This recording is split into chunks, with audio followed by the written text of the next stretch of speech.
Here's a revised version of the script with some changes in wording and flow.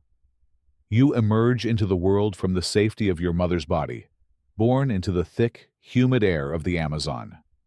The moment she pushes you out, she's gone. No distinction between giving birth and just relieving herself. You and your siblings scatter in every direction. And the jungle? It couldn't care less that you're new here. At this moment, you're only a few feet long. Pretty cute, actually. But you're also a tempting meal for jaguars and large birds. You'll need to be clever. Fortunately, you know how to disappear in the water. You slip into the brown, murky current, invisible beneath the surface. It feels almost like a game, but the hunger eventually kicks in. Time to get serious. Your senses, still maturing, are already sharp enough to detect movement in the water. You spot a small fish, your perfect target. You freeze, letting the current carry you closer and closer. With lightning speed, your jaws snap shut, and your first kill is yours. It may be small, but it's a victory, a small step toward survival. Out here, growth is key. To survive, you must get big, strong, and above all, sneaky. Speaking of sneaky, have you noticed your skin yet? It's a beautiful blend of green and brown, nature's perfect camouflage. Whether you're gliding through the murky waters or hiding in the dense underbrush, you're nearly invisible. No one will see you coming. You're practically invisible now. That's your first real advantage in this wild place. It may not seem like much yet, but it will be crucial when you're ready to tackle something more challenging. For now, though, you stick to the basics. You spend your days gliding through rivers and swamps, mostly staying submerged where you feel safest. Your eyes and nostrils hover just above the surface as you move, waiting for an unsuspecting snack to wander a little too close. As you rest beneath the water, you spot your target, a small rodent, foolishly close to the edge. You wait, patient and still, until the moment is right. Then, with lightning speed, you strike, coiling around it and squeezing until it's over. Dinner is served. Not bad. Welcome to the juvenile stage of your life.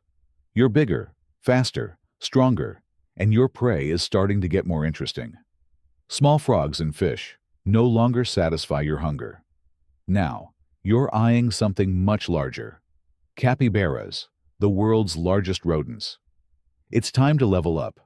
That was close, but don't get cocky just yet. You're still not the top predator around here. Jaguars, caimans, and even larger anacondas would love to make a meal of you if they got the chance. You've got to stay sharp and keep using your camouflage to your advantage. Wait, what's that? A caiman, basking on the riverbank. It's not huge, probably a juvenile just like you, but still a dangerous move. You pause for a moment, weighing your options. Should you go for it? It could be the first real test of your hunting skills. Why not? You slip into the water, gliding silently toward the caiman with the grace of a shadow. You're approaching adulthood now. You've reached a size that commands respect, or at least a healthy dose of fear, from most of the creatures in this territory. At over 15 feet long and still growing, you're a true force to be reckoned with. No more small-time snacks for you.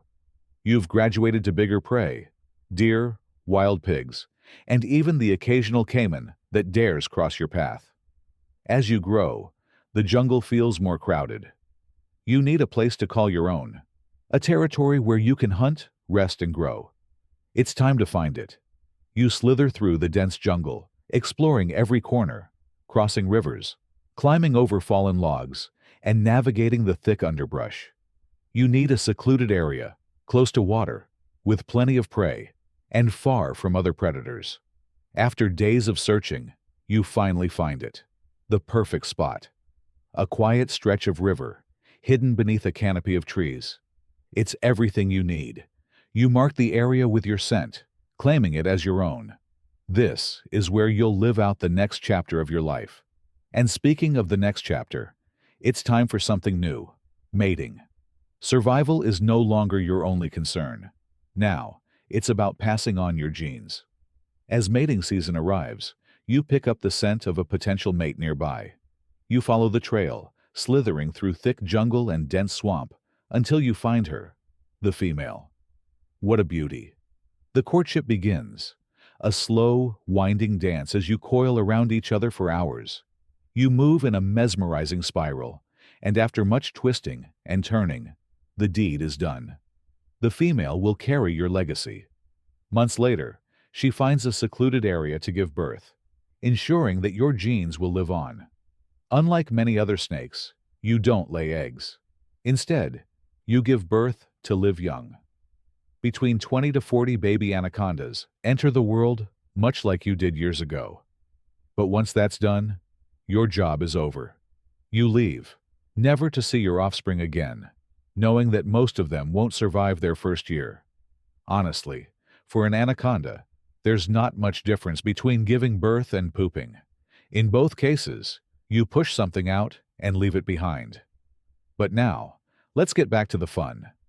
As you grow older and bigger, the wear and tear of years spent hunting and surviving begins to show. You're still strong, no doubt about that, but you're not as fast as you once were.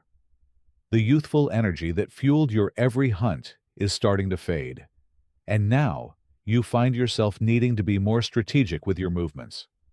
Lying submerged in the cool waters of the river, you sense something nearby. A capybara, casually grazing at the water's edge. Normally, you wouldn't bother with something as small as a capybara anymore, but today, you feel a bit nostalgic.